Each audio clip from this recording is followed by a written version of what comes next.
Hermanos, buenas noches. Le damos gracias a Dios por su palabra, por poder hoy de nuevo estudiarla. Estamos estudiando el libro de Romanos. Hoy ya entramos al capítulo número 11, pero vamos a recordar un poquito lo que estamos viendo aquí en Romanos 9, 10 y 11. Lo último que concluimos fue que Israel fue desobediente a Dios. Acuérdate de Romanos 10, 21. Dice: pero acerca de Israel dice: todo el día extendí mis manos a un pueblo rebelde y contradictor, dice el Señor a través del apóstol Pablo. Y esta es una realidad, mis hermanos, que hemos visto a lo largo del Nuevo Testamento. Acuérdese de Juan 1:11, como el Señor mismo nos decía a través de Juan que a los suyos vino y los suyos no le recibieron. La realidad fue que Israel rechazó al Señor Jesucristo. Israel rechazó el amor y la salvación que a través de su propia muerte Él venía a ofrecerlos. Y alguien se podía parar y decir: pero entonces ¿faltó Dios a su promesa con el pueblo de Israel? ¿Fue infiel a su promesa con el pueblo de Israel? Hermanos, la escritura es muy clara en decirnos cómo, y nos lo repite con mucha frecuencia: Dios permanece fiel. Dios es coherente con todas sus promesas, y a lo largo de la historia de la escritura del Antiguo Testamento lo vimos. Quiero leerle solo un versículo en el libro de Josué que me impacta mucho. Dice Josué: he aquí yo estoy para entrar hoy por el camino de toda la tierra. Recorred hoy pues con todo vuestro corazón y con toda vuestra alma, que no ha faltado una palabra de todas las buenas palabras que Jehová vuestro Dios había dicho de vosotros. Todas os han acontecido, no ha faltado ninguna de ellas, dice Josué 23:14. No ha faltado ninguna de ellas. Y no es casualidad, precisamente, que Juan 1:12, después de decirnos cómo el mismo pueblo del Señor lo rechazó, nos da esta base de nuestra salvación, diciéndonos que más a todos los que le recibieron, a los que creen en su nombre, les dio la potestad de ser hechos hijos de Dios. Y esa es la realidad. Juan 3 también habla de cuál es la condenación: la incredulidad. Todo el que no cree, todo el que ha amado más las tinieblas que la luz, todo el que ha rechazado a Jesús queda en condenación. Y la realidad de que el Señor es fiel, fíjate, queda marcada, por ejemplo, en Apocalipsis 5:9. Dice, hablando del cántico nuevo, dice que el Señor es digno de tomar el libro y de abrir sus sellos, porque tú fuiste inmolado y nos has redimido para Dios con tu sangre de todo linaje y lengua y pueblo y nación. De todo linaje, mis hermanos, de toda lengua y de todo pueblo, el Señor ha tomado un remanente fiel para formar su gran pueblo, que en el libro de Apocalipsis nos muestra cómo será ese encuentro con el Señor. Entonces vamos a leer Romanos 11, 1 al 10, que es sin lugar a dudas la respuesta de Pablo a esta inquietud. ¿Ha desechado Dios a su pueblo? Dice Romanos 11, 1 al 10, digo pues, ¿ha desechado Dios a su pueblo? En ninguna manera, porque también yo soy israelita, de la descendencia de Abraham, de la tribu de Benjamín. ¿No ha desechado Dios a su pueblo, al cual desde antes conoció? ¿O no sabéis qué dice de Elías la escritura? ¿Cómo invoca a Dios contra Israel diciendo: Señor, a tus profetas han dado muerte, y tus altares han derribado, y solo yo he quedado, y procuran matar? Pero, ¿qué le dice la divina respuesta? Me he reservado 7,000 hombres, que no han doblado la rodilla delante de Baal. Así también aún en este tiempo ha quedado un remanente escogido por gracia. Y si es por gracia, ya no es por obras. De otra manera, la gracia ya no es gracia. Y si por obras, ya no es por gracia. De otra manera, la obra ya no es obra. ¿Qué pues? Lo que buscaba Israel no lo ha alcanzado, pero los escogidos sí lo han alcanzado. Y los demás fueron endurecidos, como está escrito. Dios les dio espíritu de estupor, ojos que no vean y oídos con que no oigan, hasta el día de hoy. Y David dice, se ha vuelto su convite en trampa y en red, en tropezadero y en retribución. Se han oscurecido sus ojos para que no vean, y agóbiales la espalda para siempre. Hermanos, hay una realidad con el pueblo de Israel. Ya la habíamos estudiado en Romanos 9:6. El apóstol Pablo le respondía a sus contradictores acerca de la realidad del Israel que rechazó al Señor Jesucristo, diciéndoles en 9:6, no todos los que descienden de Israel son israelitas, son realmente israelitas.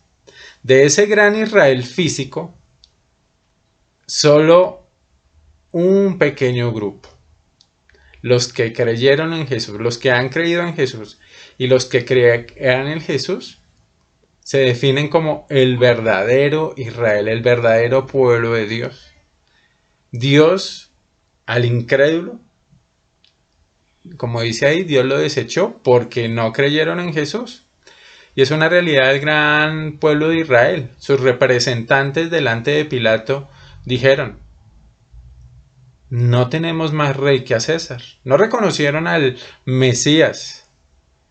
Mucho antes ya rechazaron al Mesías, pero es en este momento donde como todo un pueblo, los gobernantes representando a todo Israel, rechazan al Mesías, diciéndole no queremos que ese gobierne sobre nosotros. Pero la realidad es que, hermanos, Dios sigue siendo fiel. Y los planes de Dios no se truncan por la incredulidad o la desobediencia de hombre. Entonces, podemos llamar esta enseñanza, podemos confiar en Dios. Y vamos a ver 3 pruebas acá en Romanos 11, 1 al 10, de la fidelidad de Dios con su pueblo. La prueba 1 es que Pablo mismo es parte de ese remanente escogido. La prueba 2 es que Dios es fiel guardando ese remanente. Y la tercera es que la gracia de Dios garantiza el remanente.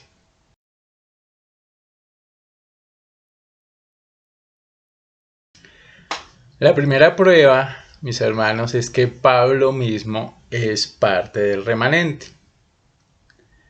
Pablo dice, ¿ha desechado Dios a su pueblo? A lo que él mismo contesta de la manera más enérgica en el griego. En ninguna manera. Dios no lo permite. Y también dice, porque también yo soy israelita, de la descendencia de Abraham, de la tribu de Benjamín. Y hermanos, es conocido, creo que por todos nosotros, que la mayoría de los primeros cristianos, la gran mayoría de los primeros cristianos, eran todos judíos. Y aquí está un hombre, el apóstol Pablo, un perseguidor de la iglesia, un judío radical, recalcitrante, que al ver este inminente crecimiento de las conversiones de judíos a cristianos, se dio a la tarea de perseguir a la iglesia.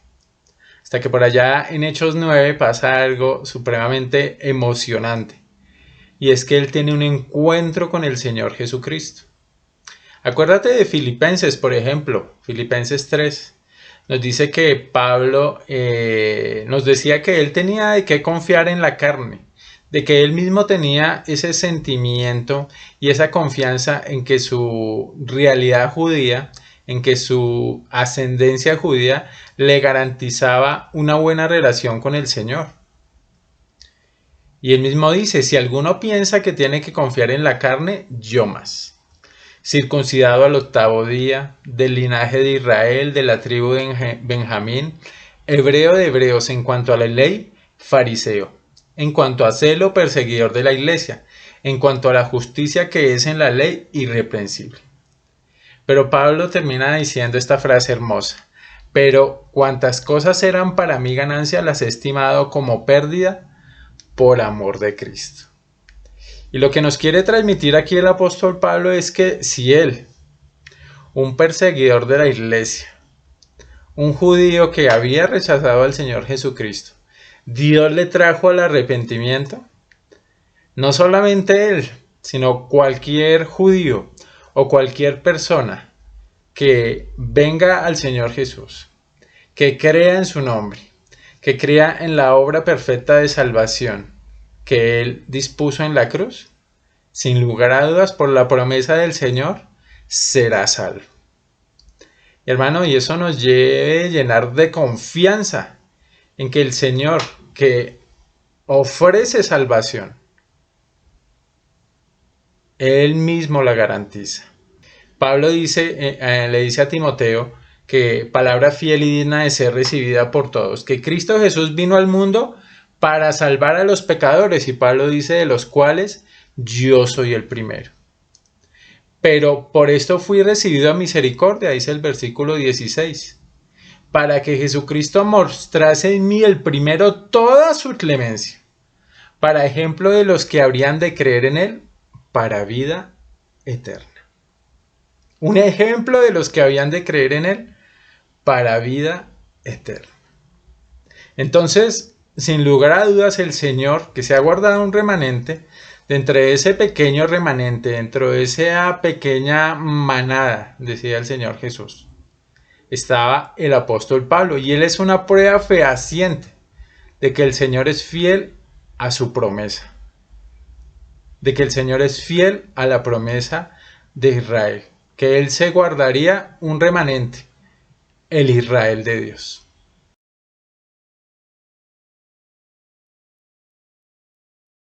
La segunda prueba es que Dios es fiel guardando un remanente. Vimos como el apóstol Pablo es la prueba viviente en ese momento en que se escribe Romanos de la gracia del Señor para con un judío, para con uno que hace parte del pueblo que le rechazó, y él mismo en gran parte de su vida le había rechazado. Pero llega él delante del Señor y el Señor le confronta. Y por la gracia del Señor, Pablo viene a sus pies. Así como usted o como yo hemos venido a ser parte del pueblo de Dios que Él se propuso crear por medio de la fe en el Señor Jesucristo, nuestra esperanza. Y la realidad es que Dios es fiel porque Él siempre se ha guardado un remanente fiel para Él. Desde el libro de Génesis usted puede ver a Caín y Abel. Él guardó a Abel para sí. Y a lo largo de toda la historia del Antiguo Testamento, Dios se guardó un remanente para él. Y vamos a verlo acá, Romanos 11, parte A, 11.2, parte A. No ha desechado Dios a su pueblo, es la certeza de Pablo, al cual desde antes conoció. Dios es fiel guardando ese remanente, porque Él lo conoció. Y aquí la palabra conoció tiene que ver no con simplemente saber de la existencia de alguien, sino con un conocimiento íntimo. Y es la palabra que se usa para hablar de la relación de dos esposos. Conoció, y aquí lo que nos está transmitiendo es que el Señor, dice Efesios 1:4, nos escogió de antemano antes de la fundación del mundo, para que fuésemos hechos santos y sin mancha delante de Él. Así que Él, desde el principio, tenía un remanente en su mente. Y tenía un remanente que se iba a manifestar y se está manifestando a lo largo de la historia dentro de su plan magnífico. Hay un versículo que nos llama mucho la atención que ya estudiamos, y es Romanos 8, 29 al 30, que nos habla cómo fuimos conocidos de antemano.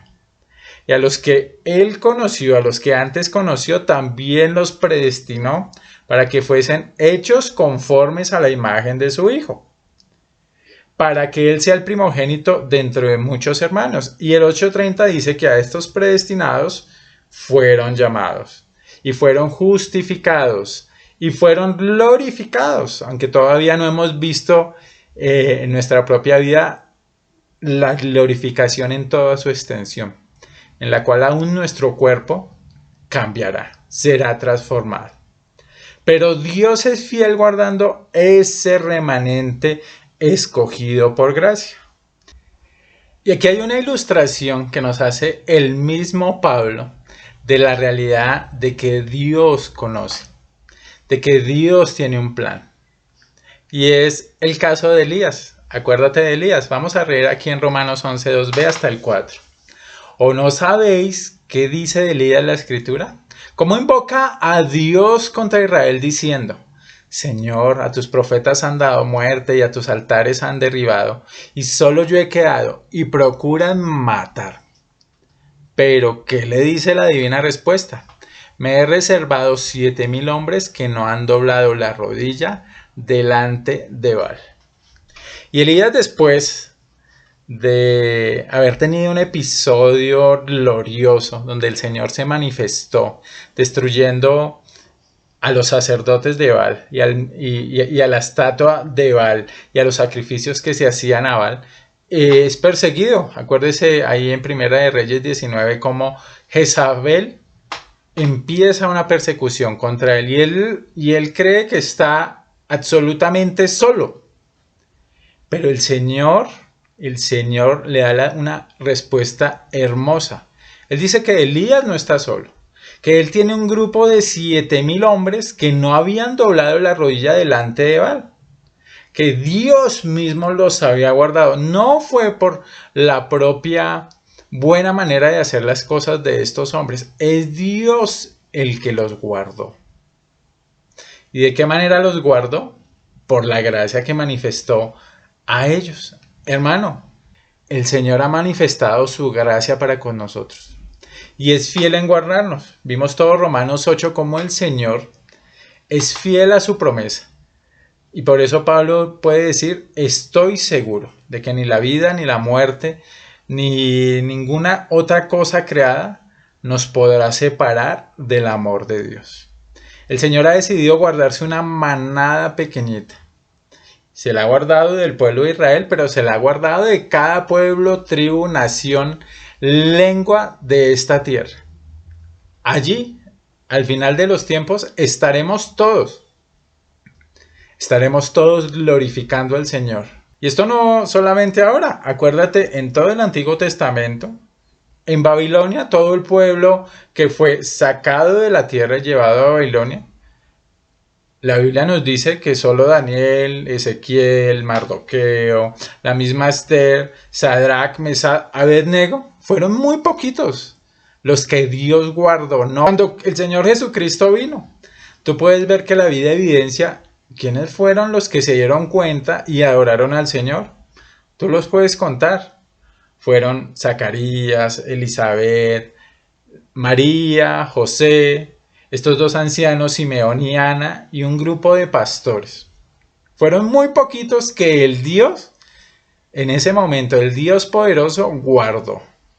Y tú ves en el libro de los Hechos, empezaron 120 en el aposento alto. Después el Señor añadió 3,000. Después fueron como 5,000. Muchos de ellos, la gran mayoría judíos. Y seguramente el libro de Hechos termina con unos 20,000, una iglesia de 20,000 creyentes en Jerusalén. El libro de los Hechos nos cuenta cómo el Señor añadía los que habrían de ser salvos. Dios siempre fue fiel guardando su remanente. Hermano, y podemos estar confiados en que el Señor está formando un pueblo y que si te ha llamado a ti, al pueblo de Dios, hermanos, tenemos la gracia del Señor, de la que vamos a hablar en la tercera prueba.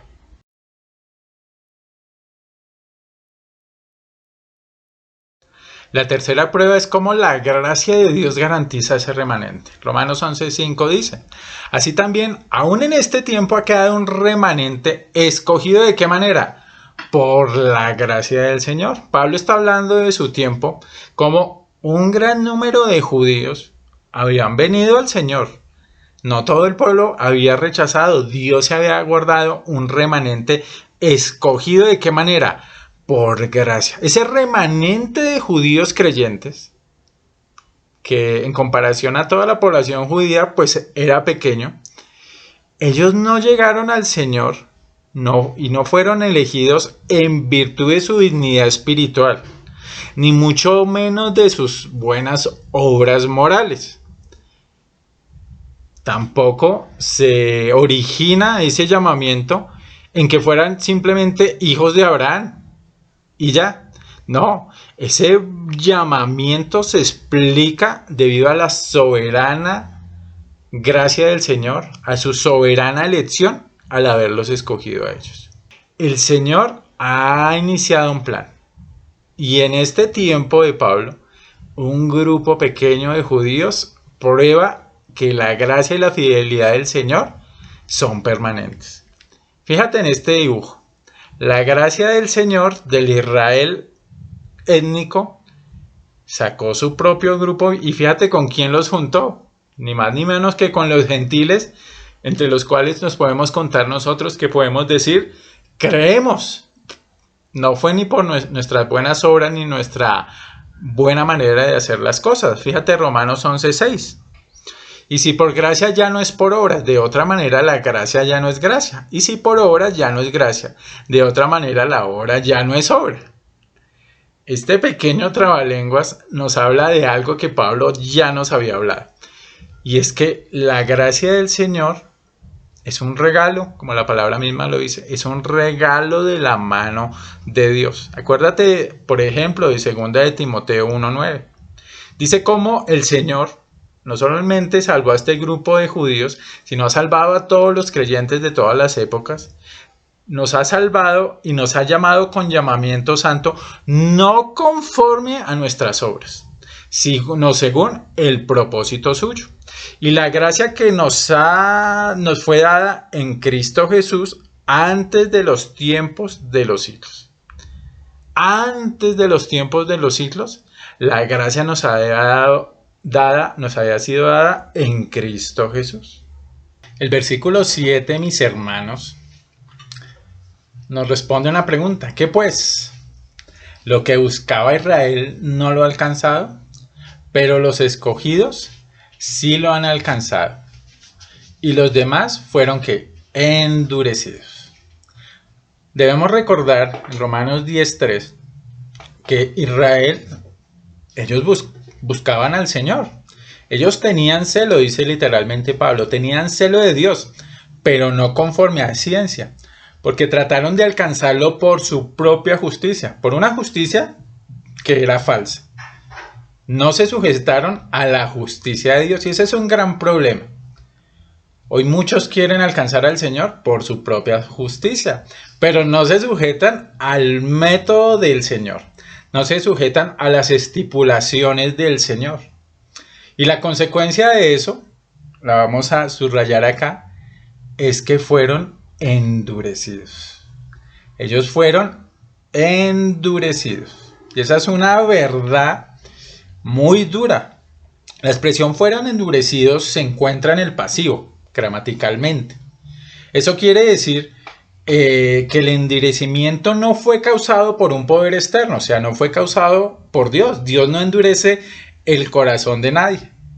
Dios endurece únicamente y exclusivamente los corazones que por rechazar la oferta gratuita de salvación en el Señor Jesucristo, ellos mismos se han endurecido. Y aquí tenemos una cita de Deuteronomio y de Isaías en el versículo 8. Como está escrito, Dios les dio espíritu de estupor, ojos con que no vean y oídos con que no oigan hasta el día de hoy. Aquí, Deuteronomio, la ley, Isaías, los profetas dan testimonio de esto, según Pablo. Que el Señor endurece al que con corazón soberbio, en incredulidad, a sí mismo se endurece. Y el endurecimiento del Señor consiste en el que los deja a sí mismos andar en sus propios caminos. Hay dos ejemplos que uno ya lo hemos visto. Acá en Romanos 9 vimos el ejemplo de Faraón. Cómo él mismo endureció su corazón delante de la palabra del evangelio que Moisés le traía. porque para él también estaba abierta la oferta de ir a adorar al Dios de Israel, pero él endureció su corazón. Y el ejemplo del Nuevo Testamento clásico es el mismo Judas. Judas endureció su corazón, aún teniendo al Señor de primera mano, aún escuchando el Evangelio de su propia boca. El corazón de Judas se endureció y Dios permitió que se endureciera. Hay otro testimonio que acá nos da Pablo, y es el testimonio de David en el Salmo 69. Y David dice: se ha vuelto su convite en trampa y en red, en tropezadero y en retribución. Se han oscurecido sus ojos para que no vean, y agóbeales la espalda para siempre. El convite de una persona se considera por lo general como un lugar de seguridad, de festejo y de sustento, que es tratar de alcanzar a Dios por las propias obras. Pero el convite de los impíos y los justos, en su propia opinión, se convertirá en una trampa y en una red, y esto es muy grave, porque mucha gente cree que va por el camino correcto, pero la realidad es completamente otra. Y uno de los aspectos más tristes, hermanos, de la historia humana es que demasiadas personas han depositado su confianza en religiones, en cultos paganos, en ocultistas, aún en cristianismos no bíblicos, en cristianismos falsos, que ellos mismos presentan sistemas de salvación fraudulentos que no se conforman a la palabra de Dios. Y muchos se han alimentado y se siguen alimentando de esas falsedades. ¿Y cuál es el efecto de eso? Cuando Israel se empeñó en rechazar a Dios, ¿qué recibió? Ellos fueron adquiriendo progresivamente una ceguera en los ojos y un endurecimiento en el corazón, por cuanto ellos mismos rehusaron ver las cosas de Dios. Y lo vemos en su máxima expresión en el rechazo de los gobernantes de Israel por el pueblo, que ya lo dijimos. Ellos dijeron: no tenemos más rey que al César. Ellos botaron a la basura toda esa gracia del Señor manifestada en el Antiguo Testamento y ahora manifestada en Cristo mismo, cambiando la gloria del Dios incorruptible por semejanza de imagen de hombre corruptible. Hasta el mismo César lo declararon rey. La sentencia aquí es que sus ojos serían oscurecidos para que no vieran, y agobiada la espalda de ellos para siempre. Todo aquel que en él cree es salvo, pero todo aquel que no cree ya ha sido condenado. Ya ha sido condenado porque no ha creído en la puerta de salvación que es el Señor Jesucristo.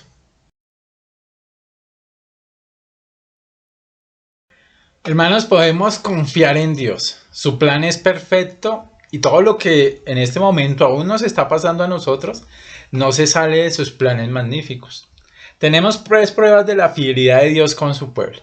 La primera, recordemos, es cómo Pablo mismo es parte de ese remanente y cómo usted y yo hacemos parte del pueblo escogido de Dios. Y Dios ha garantizado nuestra seguridad.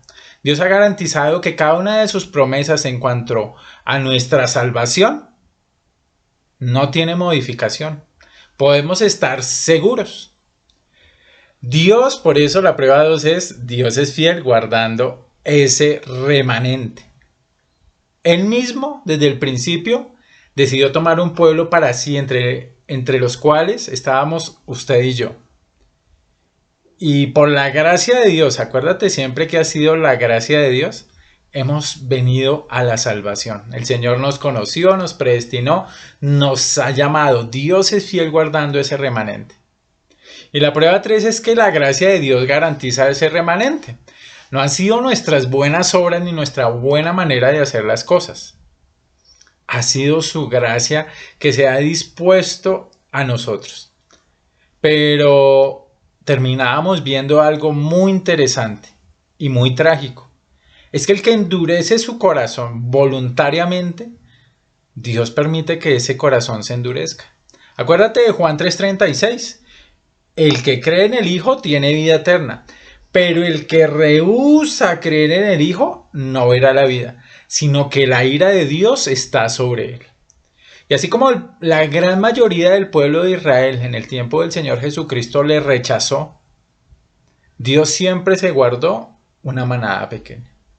Y esa manada pequeña también hacemos parte usted y yo por la gracia del Señor.